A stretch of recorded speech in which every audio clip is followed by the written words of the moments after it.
லூக்கா 22:24 வாசிங்க. அன்றியும் தங்களில் எவன் பெரியவனாய் இருப்பான் என்று அவர்களுக்குள்ளே வாக்குவாதம் உண்டாயிற்று. ரெண்டாவது இவங்களுக்குள்ள இருந்த ஒரு பிரச்சனை என்ன? முதல்ல இவங்களுக்குள்ள இருந்தது தேவைகள், எதிர்கால தேவைகள். அந்த எதிர்கால தேவை நினைக்க நினைக்க ஒரு நாள் வரும், அந்த தேவை கிடைக்கலன்னு கர்த்தரை விட்டு தூரம் போக தொடங்கிடுவாங்க. எதிர்கால தேவைகளை பற்றின ஒரு எண்ணம். ரெண்டாவது, தங்களுக்குள்ளே யார் பெரியவன் என்கிறதான ஒரு எண்ணம். இது ரெண்டாவது சபைகளுக்குள்ளே. இது எல்லா ரூபத்திலும் இருக்கு. யார் பெரியவன் என்பது எல்லா ரூபத்திலும் இருக்கு. படிப்புலையோ அந்தஸ்துலையோ, புரியுதா? படிப்பு, அந்தஸ்து, அழகு, அப்புறம் வந்துட்டு ஜாதி, எல்லாம் சபைக்குள்ள இருக்கு. இல்லை, இதெல்லாம் எதை உண்டாக்குது? ஏற்றத்தாழ்வை உண்டாக்குது. யார் பெரியவன், யார் குறைவு, இது ஒன்று தான். இது ரெண்டாவது இவங்களுக்குள்ளே ஒருவனம் வராமல் இருப்பதுக்கான தடை. இங்கே சபைக்குள்ளே பொறுத்த வரைக்கும் நல்லா தெரிஞ்சுக்கொள்ளுங்க. சபைக்குள்ளன்னு கூட நான் சொல்லலை, கிறிஸ்துவுக்குள்ளே நான் சொல்றேன். கிறிஸ்துவுக்குள்ளாக இங்கே பெரியவனும் இல்லை, சிறியவனும் இல்லை. படிப்பிலையும் பெரியவனும் இல்லை, சிறியவனும் இல்லை. நீ படிப்புல பெருசா இருப்ப, நீங்க படிச்சு நல்லா உங்களுக்கு என்ன இருக்கும்? அறிவு இருக்கும். ஒரு ஆள் படிக்காதவராக இருப்பாரு, ஆனா அவருக்கு ஞானம் இருக்கும், அவருக்கு சமயோஜித புத்தி இருக்கும். உங்களுக்கு A+B ஃபார்முலா போட்டால் தான் தெரியும். அவர் A+B போடுற ஃபார்முலா போட்டு நீங்கள் கொண்டு வரதை பார்த்தே சொல்லுவார், இது சரி வருங்க வராதும்பார். சில நேரத்தில் இன்ஜினியர்ஸ் ஆர்கிடெக்ட்லாம் வரைஞ்சி கொடுத்துருவாங்க. கொண்டு போயிட்டு நீங்கள் அந்த கொத்தனார்கிட்ட கொடுத்தீங்கன்னா அப்படி பார்ப்பாரு, சார் இது கட்ட முடியாது சார் அப்படிம்பார். அந்த கொத்தனார் சொல்லுவார், நீங்கள் போய் பிளான் போட்ட இன்ஜினியர்கிட்ட சொன்னீங்கன்னா, எவன் சொன்னான்? அவன் என்ன படிச்சிருக்கானா? அவன் எப்படி சொன்னான்? கொத்தனார் சொல்வார், அவரை வர சொல்லுங்க அப்படிமா.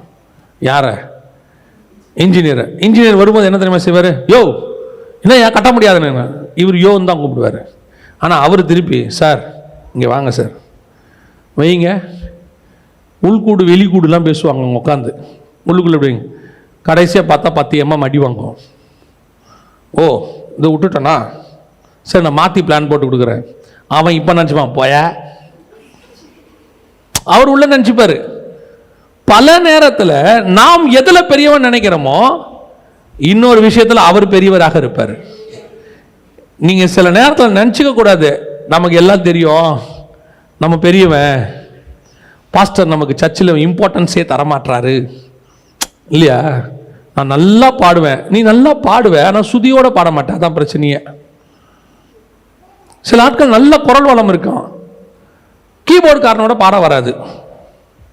புரியுதா? அவனை திட்டிக்கிட்டு இருப்பான், அவன் உள்ளுக்குள்ள திட்டுவான், டே சுதியோட பாடுறா, இது உனக்கு ஏற்ற மாதிரி மாறாதரா, இதுக்கு ஏற்ற மாதிரி தான் நீ மாற முடியும். பல நேரங்களில் இங்கே இருக்கு, உனக்கு ஒரு கிஃப்ட் கத்தர் கொடுத்துருக்காருன்னா அவனுக்கு வேற கிஃப்ட் கொடுத்துருக்கிறார். இந்த கிஃப்டை வச்சுக்கிட்டு நான் என்ன பெருசா நினைக்கிறதுக்கு ஒண்ணும் இல்லை. அவ்வளோதான். நம்ம நினச்சிக்கிட்டோம் நம்ம கெனசரேத்து கடல், நம்ம கடல், நம்ம டிராவல் பண்ண கடல், இது என்ன பண்ண போகுதுன்னு சொல்லிட்டு ஆண்டவரே நல்லா படுத்து தூங்குங்க, அக்கறைக்கு போடணும்னு கூப்பிட்றேன். என்ன அதுவும் எப்படி தூங்க வச்ச ஆண்டவரை? தலகாணி கொடுத்து தூங்க வச்சிருக்கான். மனுஷகுமாரனுக்கும் தலை சாய்க்க இடம் இல்லை. இவர் கன்ஃபார்மாக தலகாணி கொண்டு போயிருக்க மாட்டார் இல்லையா? அவரே தலை சாய்க்க இடம் இல்லைங்கிறவர். இப்போ இந்த 12 பேரில் எவனோ ஒருத்தன் தான் என்ன பண்ணியிருக்கான்? சேஃப்டிக்கு வீட்டிலேருந்து தலகாணி எடுத்துன்னு வந்திருக்கிறான். எவ்வளோ ப்ரிப்பேராக வந்திருக்கு. ஏசுநாதர் கூடவே எவ்வளோ ப்ரிப்பேராக வந்திருக்கான் பாருங்க. இப்போ நம்மலாம் போகிறது என்ன? அவ்வளோ ப்ரிப்பேர்டாக. ஒருவேளை ஏர் பில்லோன்னு சொல்லுவாங்க, அது எடுத்துகிட்டு வந்தாலும் தெரியல. ஏன்னா கொண்டு வந்த மாதிரி எங்கேயும் இல்லை. திடீர்னு பார்த்தா அங்கே என்ன இருக்குது? ஆமாம், நல்லா காற்று ஊதி தலையில் படுக்க வச்சு, ஆண்டவரே நல்லா படுங்க. என்னாச்சு? நம்ம கடல் தான், அக்கறைக்கு போடணும்னு எழுப்புறோம். ஆண்டவர் சொல்கிறார், டேய் நான் கண்ணை மூடி படுத்தேன் தொலைஞ்சேன். என்ன நீங்கள் இப்படி சொல்லிட்டீங்க? நான்லாம் யார் தெரியுமில்ல? இந்த கடல்லையே பிறந்து, கடல்லையே வளர்ந்து, கடல்லையே குளிச்சு, தொப்பக்கட்டீர்னு உள்ளே குடிச்சு வெளியே வர ஆள். ஆண்டவர் சரி படுப்போம். வந்து என்ன தெரியுமா சொன்ன ஆண்டவர்கிட்ட? நாங்கள் எல்லாம் மடிந்து போகிறோமே உமக்கு நானா தூங்க சொன்னேன். அப்படின்னா என்ன அர்த்தம்? இப்போ யோசிச்சு நேரமாக எழுந்திரிச்சு ஏசுனது என்ன தெரியுமா கேட்கணும்? பர் நான் தச்சேன், எனக்கு போட்டு செய்ய தெரியும், போட்டு ஓட்ட தெரியாது, நீங்களே ஓட்டிக்கோங்க அப்படின்னு நான் சொல்லியிருந்தா என்ன? நியாயமாக தானே சொல்லணும். இதில் யார் பெரியவன்? ஆண்டவர் ஒவ்வொருத்தருக்கும் ஒவ்வொன்று கொடுத்துருக்காரு. அது ஒருத்தருக்கு படிப்பு, ஒருத்தருக்கு அனுபவம். நீங்கள் நல்லா பாருங்க, படித்தவன் தான் பணம் ஏமாறுவான். பார்த்துருக்கீங்களா? படித்தவன் தான் பணம் ஏமாறுவான். இந்த படிக்காத ஒரு குரூப் இருக்குல்ல, எவனா வந்து கேட்கணும் இப்படியே பார்க்கும். 2 வார்த்தை தான் அவன் பேசுவான். இந்த இவருக்கு வந்திருக்காருல படிக்காதவர், அவன் போய் சொல்கிறான்டா அம்மா. இந்த படித்தவன் இருக்காமல வெளிநாட்டுக்கு போகிறதுக்கு அவங்க அப்பாட்ட வந்து சொல்லுவார், அப்பா நீங்கள் சும்மா இருங்கப்பா, அவர் 1 லட்ச ரூபா சம்பளம்.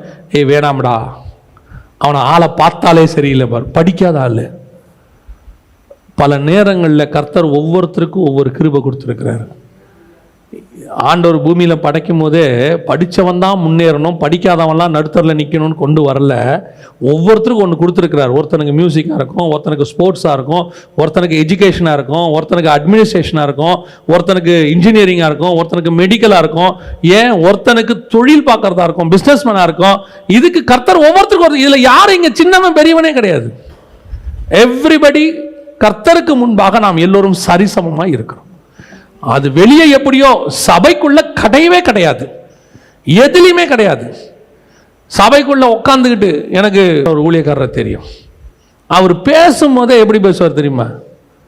அவர் செட்டியார் வந்திருக்காரு, அவர் கோனார் வந்திருக்காரு, அவர் நாடார். ரொம்ப இது என்ன சபைக்குள்ள என்ன இன்னும் பழையவைகள் எல்லாம் இன்னும் என்ன செய்யல, ஒளிஞ்சு போகல. இன்னும் சபைக்குள்ள ஜாதி பெருமை, அவர் பெரியவர், இவர் சின்னவர், அவர் பணக்காரர், அவர் ஆடிட்டரு. உன் ஆடிட்டிங்கு, உன்னுடைய பணம், ஆஸ்தி, சம்பாத்தியம், உன்னுடைய ஜாதி பெருமை எல்லா குப்பையும் தூக்கி வெளியே போட்டுருங்க. சபைக்குள்ள யாரும் இங்க பெரியவனே கிடையாது. பெரியவர் ஒருவர் இருக்கிறார், அவர் ஒருவர் தான் பெரியவர். அவரை தாண்டி பெரியவர் இங்க யாருமே கிடையாது. எதுக்குமே பெரியவன் கிடையாது. நீ ஒருவேளை டேலண்டோட இருந்தாலும் நீ பெரியவன் கிடையாது. நீ உன் டேலண்டை யூஸ் பண்றதுக்கு கிருபை தந்தவர் அவரு. அவ்வளவுதான். கர்த்தர் நினைச்சாருன்னா ஒரு நாள் ராத்திரியில எல்லாத்தையும் புட்டிங்கிட்டு காத்திறக்கி விட்டுருவாரு. எப்பேற்பட்ட ராஜா நேபுகாத் நேச்சர், ஒரே நாள் ராத்திரி மறுநாள் பார்த்தா கையில பறவைகளுக்கு வர்ற மாதிரி நகம்லாம் வளர்ந்து, எப்படி ஆயிருச்சா, எல்லாம் பறவைகளுக்கு வளர்ற மாதிரி நகம்லாம் வளர்ந்து, உடம்பெல்லாம் ஃபெதர்ஸா மாறி பட்சிகளை போல மாறி பனியில போய் கிடந்தானா 7 வருஷம். எப்பேற்பட்டவனையும் புல்லு மேய வைக்க அவருக்கு முடியும். என்கிட்ட படிப்பு இருக்கு, எதிர்காலம் இருக்கு, நான் நினைச்சா போதும், எங்க போனாலும் படைச்சுப்பேன். சிலர் சொல்லுவாங்க எங்க போனாலும் படைச்சுப்பேன். கர்த்தர் இல்லாட்டி எங்க போனாலும் நடுத்தல தான் நிற்பேன். என்ன இப்படி நிக்கிறது வந்து அம்ஜிக்கரை நடுத்தருவா இருக்கும், இல்லைன்னா அமெரிக்கா நடுத்தருவா இருக்கும். அங்க போனாலும் நடுத்தல் தான் நிற்பேன். நிறைய பேர் நினைச்சுக்கிறாங்க அமெரிக்கா போயிட்டா போதுங்க எப்படியும் படைச்சிருவேன். எனக்கு இருக்கிற டேலண்ட்டுக்கு, எனக்கு இருக்கிற எக்ஸ்பீரியன்ஸுக்கு, எனக்கு இருக்கிற படிப்புக்கு அங்க போய் பார்த்தா தான் தெரியும்.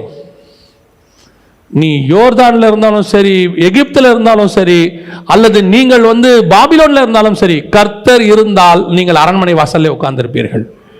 கர்த்தர் இல்லாவிட்டால் சிறைச்சாலை தான். கர்த்தர் இல்லாவிட்டால் சிங்ககபி தான். கர்த்தர் தான் உன்னை அங்கிருந்து காப்பாற்றி மேலே கொண்டு வந்து உட்கார வைக்கணும். நமக்குள்ள மேன்மை வரவே கூடாது, யார் பெரியவங்கிற எண்ணம் வரவே கூடாது. இங்கே பெரியவன் என்று ஒருவன் இல்லவே இல்லை. ஊழியக்காரங்களை கூட சொல்றேன், அவர் பெரிய ஊழியக்காரங்க. என்ன பெரிய ஊழியக்காரரு, என்ன பெரிய ஊழியக்காரரு? உலகத்தையே அசைச்ச பவுலே ஒண்ணும் இல்லைன்ட்டு போட்டான், எல்லாரும் நான் சிறியவன் போயிட்டான். உலகத்தையே அசைச்ச பவுல் ஒரு புக்கில் எழுதியிருக்காங்க, பவுலை பத்தி அறியாமையில் எழுதியிருக்காங்க. பட் அவங்க பவுலுக்கு கொடுத்துருக்கிற மேன்மையை பார்க்குறேன். அவர் நாத்திக புக்கு அது, அதில் எழுதியிருக்கிறாங்க, பவுல் என்கிற ஒருவன் இல்லாதிருந்தால் கிறிஸ்துவுக்கு பிறகு கிறிஸ்தவம் இருந்திருக்காதுன்னு எழுதுறாங்க. கிறிஸ்டியானிட்டின்னு ஒன்று பவுல் இல்லாட்டி கிடையாதுன்னு எழுதுறாங்க. அந்த மாதிரி உலகத்தாருகிட்ட மேன்மை வாங்கினவன் ஒருத்தன். அவன் சொல்றான், நான் எல்லாரிலும் சிறியவனுங்கிறான். இன்னைக்கு ஒரு ஊழியத்தில் ஒரு சின்ன மேன்மை ஆண்டவர் உயர்த்திடக்கூடாது, அவ்வளோதான், உயர்த்திடக்கூடாது. என்ன வந்து நிற்கிற வானு கூட யாரும் கூப்பிட மாட்டீங்க. வானு கூப்பிடல, ஏசுநாதரியே கூப்பிடலையாமா. ஏசுநாதர் சொல்றாரு, உன் வீட்டுக்கு வந்த நீ என்ன கொடுக்கல, தலைக்கு என்ன கொடுக்கல, கால் கழுவ தண்ணி கொடுக்கல அப்படின்னா ஏசுநாதர் என்ன பண்ணியிருக்கிறாரு, இதெல்லாம் கொடுக்கல, ஆனாலும் உள்ள போயிட்டாரு 12 பேரையும் கூப்பிட்டுக்கிட்டு. அவன் அதை செய்யல தானே. ஏசுநாதர் என்ன பண்ணியிருக்கணும், ஒரு மட்டு இல்லை, ஒரு மரியாதை இல்லை, நான் வந்து நிற்கிறேன், நான் யாரு,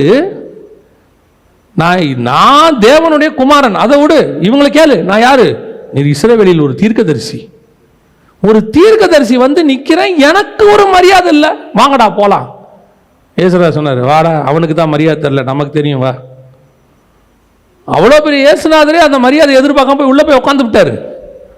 நம்ம என்னடா வந்து நிக்கிறேன், என்ன வான்னு கூப்பிடல, என்ன வந்து நிக்கிறேன், என் கையில் இருக்க பைய வாங்கல, என்னன்னா வந்து நிக்கிறேன், என்ன தோல் மேல தூக்கிட்டு போல, என்ன வந்து நிக்கிறேன், எனக்கு ஒரு மாலை கூட மரியாதை இல்லை, மைக்கில் ஏஞ்சி என்னை பத்தி ஒரு 4 வார்த்தை ஒன்றும் சொல்லாம ஐயா பேசுவாருங்கிறாரு.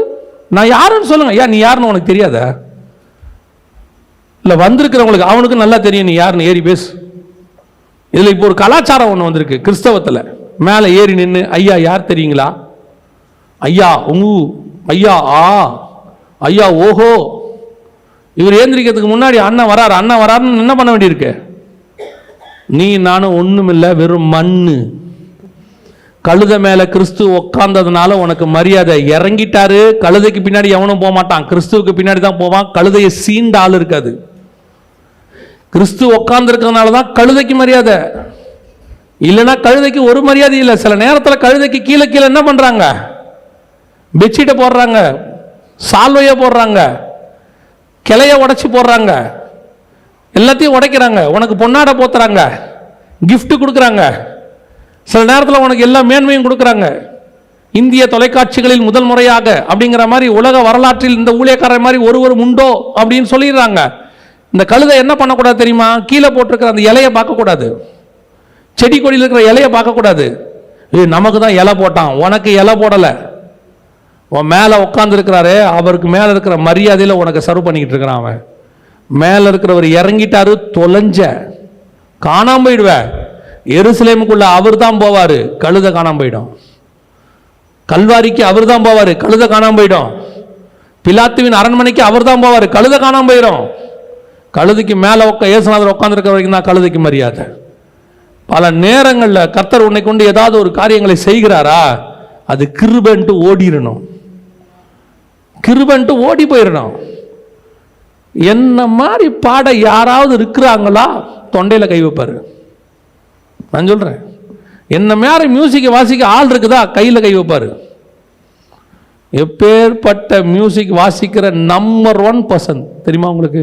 அவனை மாதிரி மியூசிக் வாசிக்கவே முடியாது. யாரு? லூசிபர். அவனையே கீழே தள்ளி பிசாசுன்ட்டாரு. நம்பர் 1 மியூசிஷியன், அவனையே கீழே தள்ளி பிசாசுன்ட்டாரு. நீ எம்மாத்திரம்? கர்த்தர் நமக்கு கொடுத்திருக்கிறதுல இங்கே பெரியவன் எவனும் இல்லை. சபையில் ஊழியத்தில் பெரியவன் எவனும் இல்லை, உலகத்தில் பெரியவன் எவனும் இல்லை. உலகத்தில் எப்பேற்பட்ட பெரியவன் இருந்தாலும் அவனிலும் பெரியவர் ஒருவர் என்னில் இருக்கிறார்.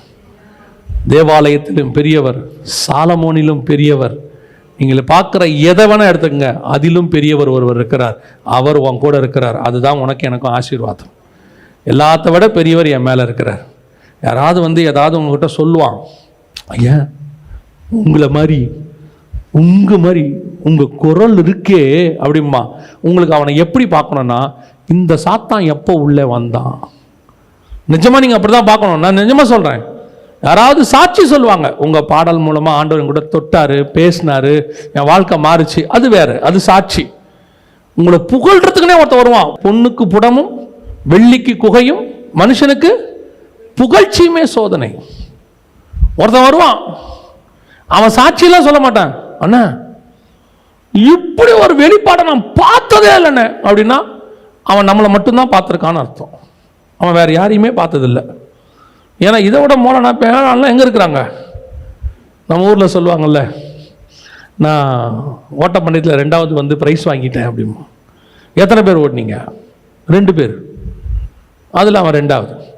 அதில் சொல்லுவான், அண்ணா தமிழ்நாட்டில் உங்களை மாதிரி யாருமே இல்லை அப்படின்னு. அவனுக்கு தெரிஞ்சது நம்மளை மட்டும்தான், இன்னும் வேறு யாரையும் பார்க்கலன்னு அர்த்தம். நமக்கு தெரியணும், இந்த பையன் சொல்கிறது பொய், நீ யாருன்னு யாருக்கு தெரியும்? நமக்கே தெரியும். நம்மில் ஒருவனும் இங்கே பெரியவன் என்று இல்லை, இங்கே ஒருவனும் சிறியவன் என்று இல்லை. இங்கே ஒருவர் இருக்கிறார், அவர்தான் பெரியவர். நாம் அவர் அத்தனை பேருக்கும் வேலை செய்வதற்கு அழைக்கப்பட்டவர்கள்.